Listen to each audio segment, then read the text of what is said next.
No hay una única forma correcta de realizar el proceso del duelo, ni un plazo de tiempo adecuado para hacerlo. Elizabeth Kubler-Ross y David Kessler, en su libro Sobre el duelo y el dolor. Estaba en estos días buscando algo de información para apoyar a una clienta a superar un proceso de duelo, de una pérdida, y recordé que tenía este libro. Lo saqué y vi de qué se trataba. No lo he leído, está en mis listas pendientes de libros por leer. Sin embargo, cuando vi que la autora, los autores hablaban sobre el tema del cual hoy te voy a compartir, quedé bastante impactada porque es algo que en estos momentos mi familia y yo estamos experimentando. Se trata de la enfermedad del Alzheimer. Y te voy a compartir este capítulo del libro que se encuentra en la página 195 para ti que tal vez estás pasando o has pasado por esta situación de tener a un familiar con Alzheimer o quizás conoces a alguien, para que puedas entender, ser empático con el dolor que se puede enfrentar. La enfermedad del Alzheimer. Mary, una mujer enérgica de unos 60 años, dijo: el dolor no empezó cuando mi marido murió. Empezó el día que mis peores sospechas se confirmaron. Kevin tenía Alzheimer y yo estaba perdiendo a mi marido poquito a poco, perdiendo la personalidad de la persona a la que conocía y amaba. De muchas formas diferentes, nosotros somos nuestros recuerdos y ahora todos esos trocitos preciosos, todas las cosas sagradas que compartíamos, estaban desapareciendo rápidamente. No hay forma fácil de despedirse de alguien a quien amas. El proceso tan lento de perder la personalidad de alguien querido cuando su físico permanece intacto es devastador y perturbador. Te preguntas qué está experimentando mientras sus recuerdos parecen que son reemplazados por un vacío oscuro donde no hay nada. ¿Dónde está ella? ¿Qué siente y qué piensa? ¿Qué es lo que sigue viviendo cuando la personalidad muere? A la madre de Ellen le diagnosticaron Alzheimer cuando ya había perdido la mayor parte de la memoria. Mientras veía cómo cambiaba la personalidad de su madre, Ellen dijo: algunas personas dicen que es como estar sometido a mucho estrés cuando las peores partes de tu personalidad salen a la luz. Sugieren que alguien con una ligera tendencia a enfadarse puede convertirse en alguien enfadado todo el tiempo o realmente mezquino, pero no es así. Se parece más a la idea de que una personalidad completamente nueva sale. Mi madre nunca fue una persona mezquina, ni de esas que se enfurecen con mucha facilidad, pero eso es en lo que se convirtió cuando el Alzheimer evolucionó. Prometí no internarla nunca en un centro, pero en esos momentos no tenía ni la menor idea de lo mal que se podían poner las cosas. Ellen había infravalorado la devastación que podía causar la enfermedad. Se había imaginado a sí misma alimentando y cuidando de su madre, mientras se iba poniendo cada vez más enferma. Ellen sabía que su madre había sido una persona depresiva durante la vida, así que se había preparado para un empeoramiento en ese aspecto, y así fue. Ellen estaba preparada para asumir que algún día su madre no la conocería, pero para lo que no estaba lista era para asumir que su madre pensara que Ellen quería matarla. Cuando salían, Ellen tenía que enfrentarse a los gritos que su madre profería a cualquiera que quisiera escuchar que su hija le estaba raptando. No había tiempo para llorar la pérdida de la que había sido la personalidad de su madre, ya que estaba muy ocupada lidiando con los problemas que tenía entre manos. Continuó siendo testigo de cómo su madre se iba en silencio y se hundía en la tristeza cada vez que la acosaba de rapto o de maltratos. Ellen y sus hermanas le repetían a su madre que la querían y que estaban allí solo para ayudarla y devolverle todo el amor que ellas habían recibido. Pero en esta cruel enfermedad, las demostraciones de amor solo encontraban una respuesta: discusiones y afirmaciones por parte de la enferma, que decía que sus hijas eran secuestradoras y asesinas. A la larga, Ellen hizo lo inevitable y envió a su madre a un centro. Acudía a verla cada semana y fue testigo de cómo la enfermedad de su madre iba cada vez a peor. Todo siguió así durante los siguientes años, pero cuando su madre murió, Ellen se sintió vencida por el sentimiento de culpabilidad por no haber cumplido con su palabra y finalmente haberla internado. Ellen podía entender de modo racional que le fue imposible cumplir la promesa, pero se le partió el corazón al hacer lo que precisamente su madre no quería que hiciera. Más adelante, Ellen empezó a ir a un consejero para que le ayudara con la pérdida y el sentimiento de culpa, y siguió así hasta que comprendió que la realidad era que había hecho lo único que podía hacer. No había más elección. Lo cierto es que su madre estaba mejor cuidada por profesionales, pero ese hecho solo hizo que añadir un nivel más de complicación al dolor que le inundaba. La mayoría de la gente estaría de acuerdo en afirmar que no hay muestra más grande de amor incondicional que tener un ser querido con la enfermedad de Alzheimer. Don quedó destrozado cuando a su mujer se la diagnosticaron y durante años la vio llorar. Antes a ella se le iluminaba la cara cuando él entraba en la habitación y ahora actuaba como si lo detestara. A él se le encogía el corazón, aunque ella no podía hacer nada para ayudarle. Tras su muerte, Don le preguntó a Dios, ¿por qué le privaste de su mente? Ver cómo muere la mente de alguien es mucho más horrible que ser testigo de la muerte de un cuerpo.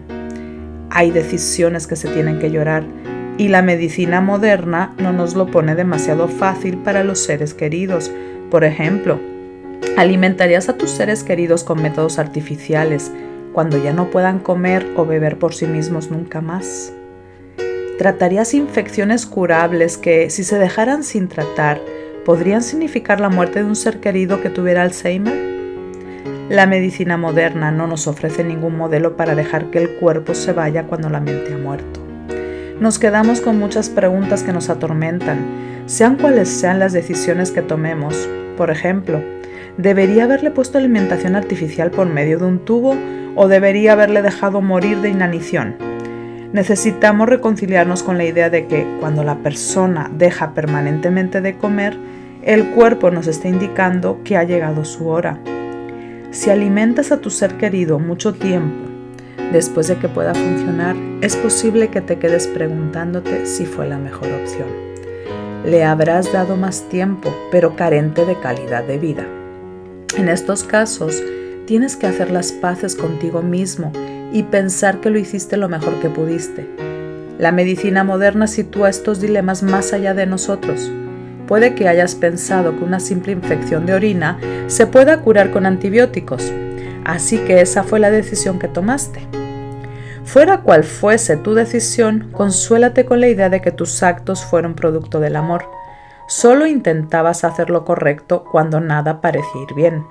Elegiste una dirección en un mundo médico con demasiados mensajes mezclados para entender cuál es la decisión correcta y cuál no. Tanto si te inclinaste hacia un tratamiento agresivo o hacia un enfoque más pasivo, es normal que te cuestiones tu actitud tras la muerte del ser querido. Aunque por suerte o por desgracia, existe un cierto alivio al pensar que ya no volverán a sufrir nunca más. Después de muchos años viendo cómo su mujer sufría con la enfermedad de Alzheimer, un hombre compartió en el funeral de su esposa lo siguiente: sé que es poético decir que fue un largo adiós, pero no hay nada bueno de ello.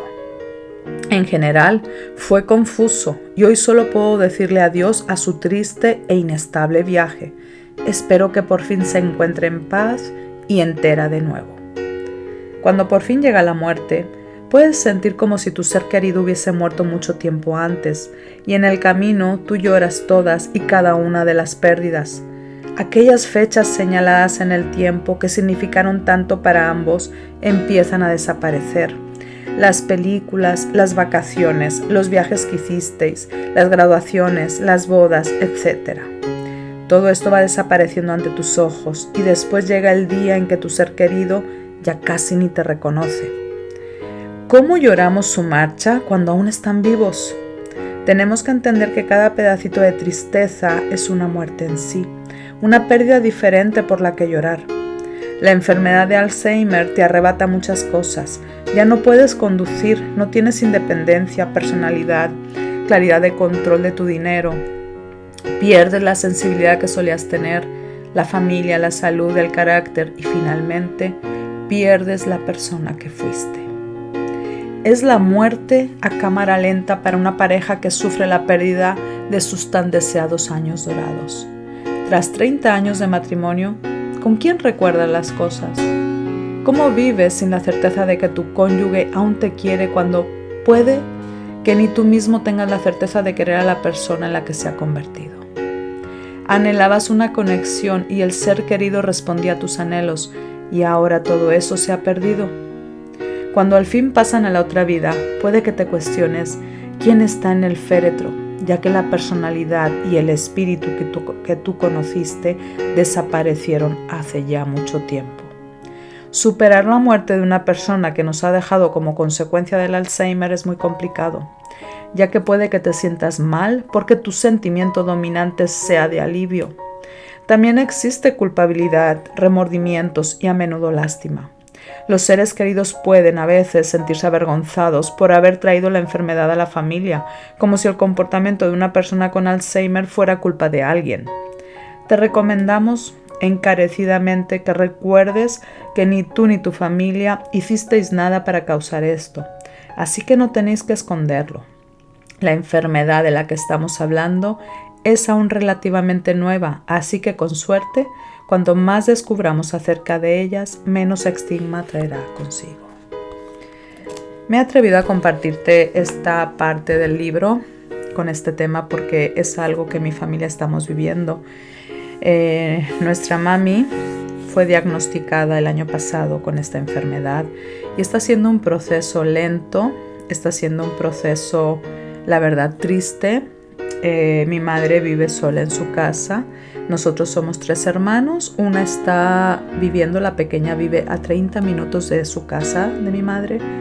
El otro hermano, mi madre vive en España, el otro hermano está en México y yo estoy en Estados Unidos. Entonces se siente mucha frustración, mucha impotencia de no poder hacer mucho. Sin embargo, creo en Dios y creo que vamos a poder pasar por esta etapa de la vida de nuestra madre, y llego a la conclusión que en estos momentos más que nunca, aunque sea a la distancia, es amarla, respetarla, aceptarla, honrarla por quien es, y que le está tocando vivir este proceso que para ella está empezando y está siendo muy complicado, porque ella todos los días cuando hablo con ella dice: Hermi, porque se me está olvidando todo, Hermi, porque no me acuerdo de nada, Hermi, yo no me quiero morir todavía, Hermi, yo quiero que vengas tú, yo quiero que estés cerca de mí, yo quiero estar cerca de mis hijos, no me quiero olvidar de nadie. Y esa es la historia de cada día, de preguntarle: mami, ¿qué comiste hoy? No me acuerdo, hija. Mami, ¿qué hiciste hoy en la mañana? No me acuerdo, hija. Y que empieza a llorar. La verdad está siendo un proceso bastante complicado y te lo vuelvo a repetir. He compartido este pedacito de mi vida y esta parte del libro del duelo y el dolor, que me ha parecido, la verdad, muy impactante, y te lo he compartido con mucho amor, con mucho cariño. Mi nombre es Hermi y te envío allá donde estés muchísimas bendiciones y nos vemos, nos escuchamos en el siguiente video. Gracias.